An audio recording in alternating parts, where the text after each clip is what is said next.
Olá, queridos, que a graça e a paz do nosso Senhor e Salvador, Jesus Cristo, seja sobre todos vocês. Sou o professor Antônio Lira e esse é o curso Compreendendo o Livro do Apocalipse. Estamos no módulo 4 e essa é a nossa aula de número 3. E nessa aula nós estaremos fazendo uma atividade prática no livro do Apocalipse. Estarei utilizando a chave judaica das eras e eu quero que você preste atenção em uma coisa. Quero que você perceba que quando nós examinarmos o texto, você terá uma visão panorâmica melhor do livro do Apocalipse, porque essa é a razão do porquê eu compartilho a chave judaica das eras com você. Meu objetivo é te fornecer uma visão panorâmica do livro. Então vamos lá para o texto, a aplicação da chave judaica das eras no livro do Apocalipse. Então vamos direto para Apocalipse 5, que diz assim: Vi na mão direita daquele que estava sentado no trono um livro escrito por dentro e por fora, de todo selado com 7 selos. Bom, que livro é esse?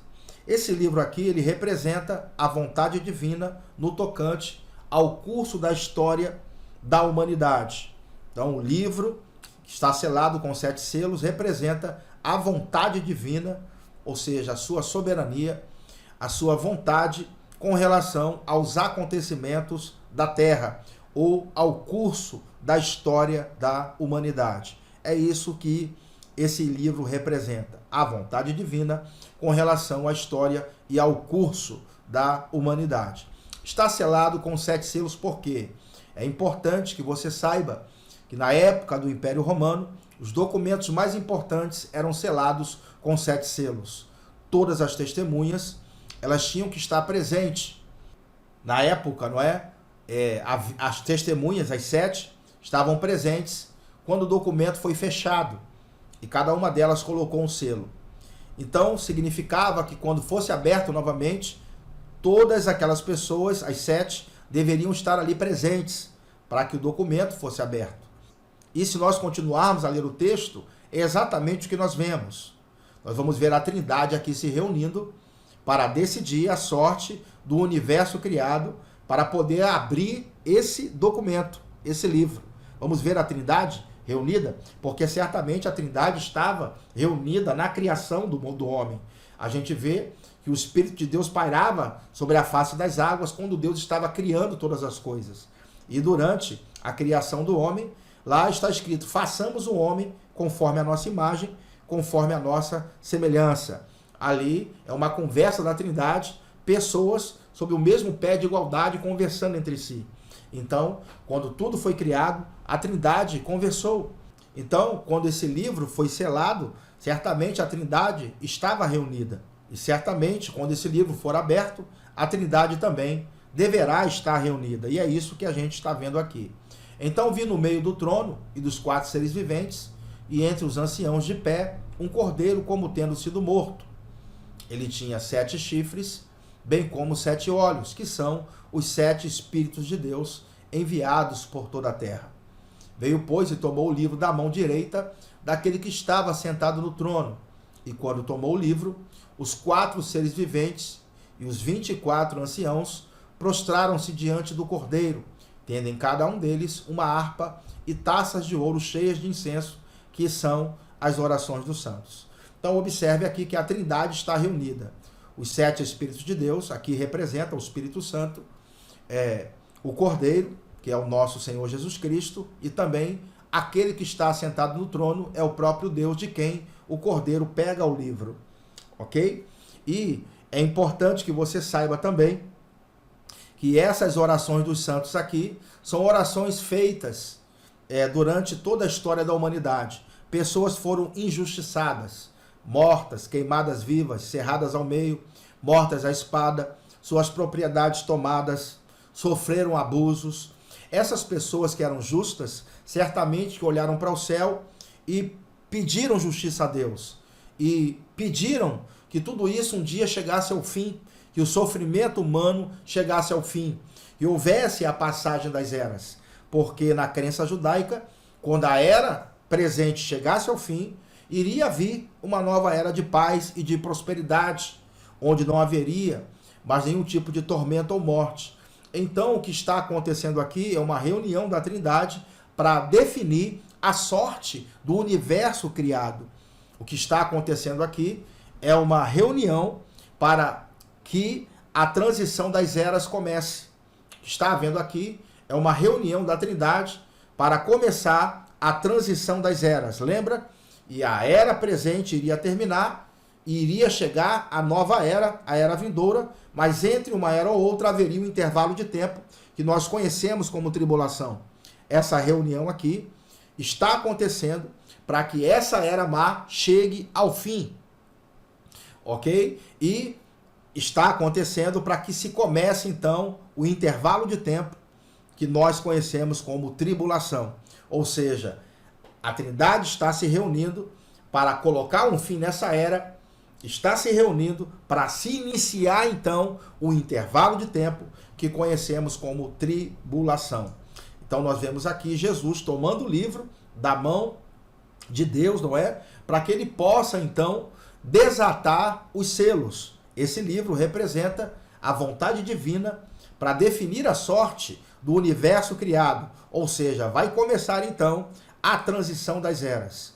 Então, quando a gente vai para o capítulo 6, vamos ver o próprio Senhor Jesus desatando os selos. Diz assim: vi quando o Cordeiro abriu um dos 7 selos e ouvi um dos 4 seres viventes dizendo, como se fosse voz de trovão, vem. Então, quem desata os selos do livro do Apocalipse, quem desata os selos deste livro é o próprio Senhor Jesus. Cada selo desatado é um juízo divino que está sendo enviado sobre a terra. O primeiro selo é desatado e diz assim: vi então, eis um cavalo branco e o seu cavaleiro com um arco. Foi-lhe dado uma coroa e ele saiu vencendo e para vencer. Muita gente pensa que esse cavaleiro aqui é Jesus, mas esse cavaleiro aqui é o anticristo. Ele é o anticristo por várias razões. Em primeiro lugar, ele tem um arco, mas esse arco está sem flechas. Isso mostra que na primeira fase da tribulação, o anticristo vem com uma falsa paz. Ele vai se mover através de acordos, não através de guerras, ok? Também ele é o anticristo porque ele saiu vencendo e para vencer, ou seja, ainda está querendo vencer. E nós sabemos que o nosso Cristo, ele já é vencedor. Glória a Deus. Por isso, esse primeiro cavaleiro aqui é o anticristo. Quando é desatado o primeiro selo, então o primeiro cavaleiro que sai é o anticristo. Depois, os demais cavaleiros vão saindo um após o outro e cada um desses cavaleiros traz um flagelo sobre a terra. Está começando a tribulação. Está começando o intervalo de tempo. Está começando a passagem das eras, a transição das eras. E a transição das eras vai do capítulo 6 até o capítulo 18, ok? Capítulo 18 termina então a transição das eras no capítulo 19. O capítulo 19 é a segunda vinda de Cristo. Cristo começa a tribulação e é ele que põe fim à tribulação com a sua vinda, de acordo com a crença judaica das eras. Então Cristo, quando vier, na sua segunda vinda, a igreja volta com ele. Se você observar bem, do capítulo 6 ao 18, não existe nenhuma citação da igreja, porque a igreja foi arrebatada lá no capítulo 4. Do 6 ao 18, que é o período da tribulação, não existe nenhum versículo, nenhuma citação da igreja. A igreja só aparece no capítulo 19, a igreja só aparece no capítulo 19, voltando com Jesus. E eu quero te mostrar isso. A segunda vinda de Cristo, o final dessa era marca, a segunda vinda de Cristo marca o final dessa era e o início de uma nova era. A transição, o intervalo de tempo termina com a segunda vinda de Cristo. A tribulação termina com a segunda vinda de Cristo. Vamos ler. Se você ler o versículo 8, 7 e 8, vai mostrar a esposa se preparando, se vestindo de linho fino, branco e puro. A noiva do Cordeiro, a esposa a esposa do Cordeiro, se vestindo de linho fino, branco e puro. Versículos 7 e 8 do capítulo 19 mostra que ela já não é mais a noiva, ela já é a esposa. Ou seja, ela se casou com ele durante o período da tribulação no céu e agora está voltando com Jesus, irmãos. Coisa linda, não é? Ela está voltando com Cristo.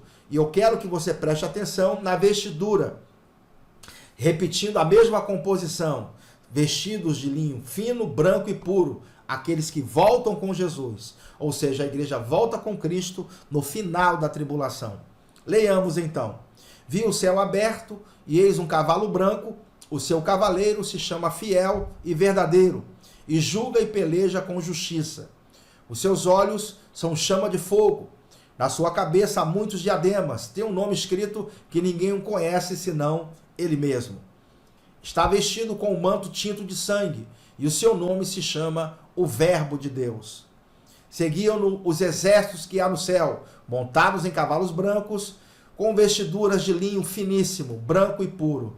Se você ler o versículos 7 e 8 do capítulo 19, a esposa está vestida de linho fino, branco e puro. E agora, voltando com o Cordeiro, a igreja volta com Jesus, montadas em cavalos brancos. Coisa linda, né, irmãos? Sai da sua boca uma espada afiada, para com ela ferir as nações. E ele mesmo as regerá com cetro de ferro. Quando Cristo volta, o anticristo vai estar dominando as nações e Cristo então irá destruí-lo. Se você continuar lendo aí, você vai ver como será a destruição do anticristo.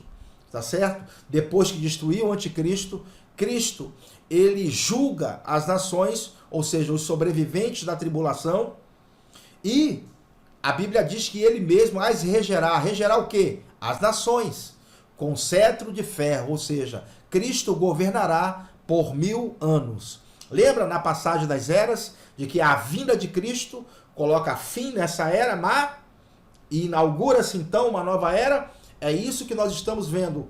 O final da transição das eras, Cristo voltando, e no capítulo 20 de Apocalipse é mostrado o milênio, Cristo governando por 1000 anos. Depois dos 1000 anos, Apocalipse 21 e 22 mostra o estado eterno. Então, o livro do Apocalipse está dividido dessa forma. A era presente, que vai do 1 ao 5, o intervalo de tempo, conhecido como tribulação, que vai do 6 ao 18, 19 e 20, a intervenção divina, não é? Alterando o curso da história, e 21 e 22, o estado eterno.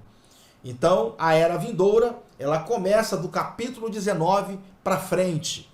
É muito bom nós olharmos agora de uma forma panorâmica para o livro do Apocalipse e saber exatamente, não é, como se darão os acontecimentos. Cristo, com a sua segunda vinda, põe fim à era presente, ou presente século, e estabelece o seu governo a partir de Jerusalém. Bom, se você tem alguma dúvida, alguma pergunta, deixa aí nos comentários, terei um imenso prazer em te responder. Andem no Espírito, vivam em amor, um forte abraço, Shalom.